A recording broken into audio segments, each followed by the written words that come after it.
On this edition of Early Look, I'm going to be previewing the UFC 324 main event for the UFC interim lightweight title. My name is James Lynch. I'll be talking about the Justin Gaethje and Paddy Pimblett matchup, January 24th, T-Mobile Arena. But before I get into everything else, make sure you hit that like button, hit the subscribe button, and hit that notification bell, and watch till the end of this video, and then let me know your prediction in the comments. Would love to hear from you. Let's do a quick tale of the tape between these two. Justin Gaethje, 26-5, Paddy Pimblett, 23-3, 37 years old to 31, so big age gap here, 5'11" to 5'10", 70 to 73. So Paddy Pimblett going to be younger, also will have a 3-inch reach advantage in this matchup. But let's start first with the highlight. Justin Gaethje, and have a look at this matchup. I did mention it there. It is 5 rounds for the interim title. He is 26-5. He's got 19 knockouts, 2 submissions, and 4 decisions. Currently ranked number 4 in the lightweight division. He'll have a 1-inch height advantage in this fight, but that's about it. He's also a former UFC interim lightweight champion. I believe he'll be the first fighter in UFC history to win 2 interim titles if he does win here. So we'll see how that goes. He's also the former UFC BMF title holder. Got to mention that, even though I'm not a fan of that belt. He's got fight of the night 9 times. Not going to go through all those names. And he's got performance of the night 5 times. So they don't call him the highlight for nothing. Lots of exciting fights throughout his career. Did not have an amateur debut, went straight to the pros way back. Actually, sorry. Yeah, he had his amateur debut way back in August of 2008, made that pro debut in August of 2011, made his UFC debut in July of 2017. He's 9-5 in the UFC. He's got 6 stoppage wins. Some notable wins for Gaethje include Edson Barbosa, Donald Cerrone, Tony Ferguson, Michael Chandler, and 2 wins over Rafael Fiziev. He's also got a win over Dustin Poirier, that head kick knockout back in 2023. Some notable losses include he lost to Eddie Alvarez back in 2017, also lost to Dustin Poirier, also lost to Khabib Nurmagomedov, Charles Oliveira, and most recently Max Holloway in April of 2024 in that awesome UFC 300 card. Hasn't had any major injuries throughout his career that has delayed him at all. He's had 1 close fight. He has had an odd fight that's gone the decision, but the Rafael Fiziev fight, the first fight back in March of 2023. If you go look at that fight on MMA Decisions right now, that's where the media can submit their scorecards. I'll show it to you guys here. Gaethje edges this one over Fiziev by majority decision, like I mentioned there. That was back in March of 2023. Majority of media did feel like Gaethje won that fight. 17 scored it for Gaethje, but there's still 10 media members that scored it for Fiziev as well. So that's the only fight he's kind of been close in, right? Most of the other fights that he's had has been pretty decisive, obviously, because he finishes most of his opponents. He's had a bunch of layoffs, though. Let's go through some of those right now. So going from Khabib Nurmagomedov to Michael Chandler, there was a 378-day layoff. Going from Oliveira to Fiziev, there was a 315-day layoff. Going from Poirier to Holloway, there was a 259-day layoff. Going from Holloway to Fiziev, there was a 329-day layoff, and then going into this fight, we'll have a 322-day layoff. So I think he was fairly active earlier in his career, but ever since then, he's only been fighting he's been fighting, looks like twice a year in 2023, once in 2024, and once in 2025. So not as active as he's been in the past, and was very active in PFL back when he fought there / World Series of Fighting. Let's look at Gaethje's stats here.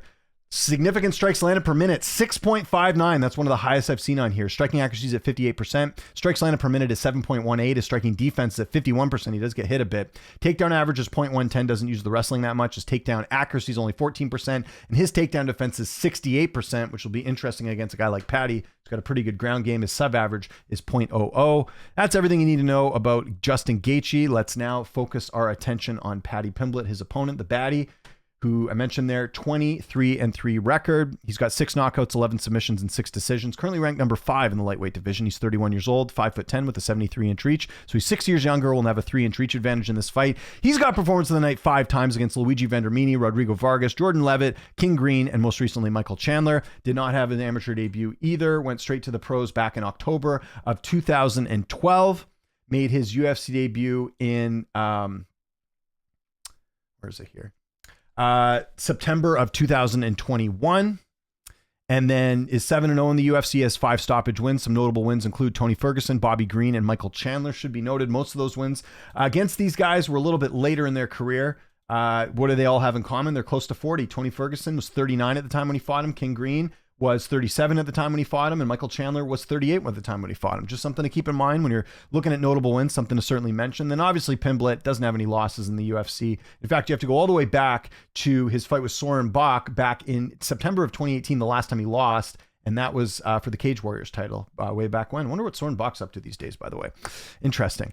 He's had a couple close fights. None of them were in the UFC, though. Just want to mention those quickly. So the Julian Erosa fight, I believe it or not, he fought Julian Erosa back in the day. That was back in November of 2016. If you look at the media scorecards, not a lot of media submitted scorecards for that one, but I did want to bring it up because I don't think there was any media that actually scored the fight for Pimblett, as I'm spelling Pimblett. On the fly here, let's look at MMA decisions. Not that it matters, but it's still one of those things to kind of keep note of here. So the Pimblett defeats Erosa. If you look at the media scorecards that were submitted, it was all media scoring it for Erosa, including Sean Sheehan, who's Irish, and thought that Paddy lost that fight. So bit of a controversial decision. And then the one that everyone talks about is the Jared Gordon fight, and that was in the UFC. Sorry, I might have spoken over that. But this one, not a single media member scored the fight for Paddy Pimblett. A lot of, except for Dan Urban. But everyone else thought that Jared Gordon won the fight. So something to keep in mind. Paddy is undefeated, but technically in the UFC anyways, but technically people feel he should have lost that fight against Jared Gordon. So do got to point that out. One other thing with Paddy I think is worth noting as well. He's fought in multiple weight classes. So I went back and looked here. He's fought 5 times at bantamweight. He's had 2 catchweight fights. He's fought 7 fights at featherweight, and he's fought 11 times at lightweight. So he's fought the most at lightweight, and this will be his 12th fight with Justin Gaethje. So just something worth noting. Let's have a look at the stats here with Paddy Pimblett. Strikes landed per minute is lower than Gaethje's at 5.19. His striking accuracy is at 53%. His striking defense at 42%. That's a bit concerning against a guy like Gaethje. His takedown average is 0.96. His takedown accuracy is 28%, and his takedown defense is 50%. Actually, his takedown defense is lower than Gaethje's is. Gaethje's is at 68%. So, yeah, there you go. Going to be interesting. Now, let's look at the odds. The odds do have Paddy Pimblett. Whoops. Paddy Pimblett is about a 2-1 favorite here, minus 215 around there. Justin Gaethje plus 164, plus 160 around there. So Paddy is favored in this fight, and has to do, I'm sure, with the age and the activity level and all that stuff too. What do we got here? And then if you look on Tapology, a bit closer here, 66% of people picking Paddy Pimblett, 34% picking Gaethje, 77% of them picking Paddy Pimblett by decision, whereas 26.4% are picking Gaethje by decision, but mostly picking him by knockout. This is a tough fight because there are ways for both of them to win, and it's interesting to see how this one will play out. But I think just what we've learned when it comes to matchups like this, where you got a younger guy fighting an older guy. And yes, I don't think Paddy's fought. He clearly has not fought the competition that Gaethje has. But saying that, looked pretty good in that Chandler fight, and that's why I'm going to go with Paddy Pimblett via 4th round submission. Okay, so hear me out a little bit. So the reason I'm going submission here for Paddy, 48% of his wins are by submission. He's got 11 total. That's pretty impressive. Now, granted, the opposition he's fought, nowhere close to who Gaethje's fought, but still, that's impressive. It's 11 total. Gaethje does have 68% takedown defense, but he still can be taken down. And when you've got a guy like Paddy, whose ground game looks like it's improving bit by bit, he's actually going out there and finishing guys. Like he did finish Chandler via TKO, but he submitted Bobby Green, almost submitted Tony Ferguson. The ground game's on point, submitted Jordan Leavitt, Vargas, all these guys. So we know the ground game's pretty good here. Paddy's 7 years younger, but he's been far more active over the last 2 years. I think that's something worth noting. Gaethje has not fought that much. Here's the thing with Gaethje, where, again, I talked about ways can win. Part of me thinks Gaethje could go out there and knock out Paddy Pimblett. He could do it, right? Like, he's got knockout power. He's got some of the best knockout power in the division. And again, it is concerning with Paddy Pimblett having just a 42% striking defense here. That's not good. Guy like Gaethje connects. That's not going to be very good for you there. So that's certainly a way that Gaethje can win this fight. But with that said, Justin Gaethje's last knockout win was the Tony Ferguson. No, sorry. It was the Dustin Poirier fight. That was a couple years back. So he's only got one knockout win in his last, how many fights is it here? His last one, two, I think one knockout win in his last 7 fights, if my math's correct here. 1, 2, 3, 4, 5, 6. Sorry. One knockout win in his last 6 fights. So, he's not knocking everyone out. And granted, he's fighting guys that got some pretty, durable, pretty good opponents, pretty good durability here, like Fiziev. Although Fiziv's been knocked out before. I guess where I'm going with this is like, it's not a guarantee Gaethje's going to get a knockout here. And he's been close. Like the Oliveira fight, he certainly threw the kitchen sink at him and ended up getting submitted himself in that one. But I don't think it's a guarantee. Now, if this was Gaethje, maybe a bit younger and maybe less wear and tear on him, then yeah, I'd probably favor Gaethje in this spot. But I think the style matchup with Paddy being younger, being faster, likely going to be able to get some takedowns in this fight, right?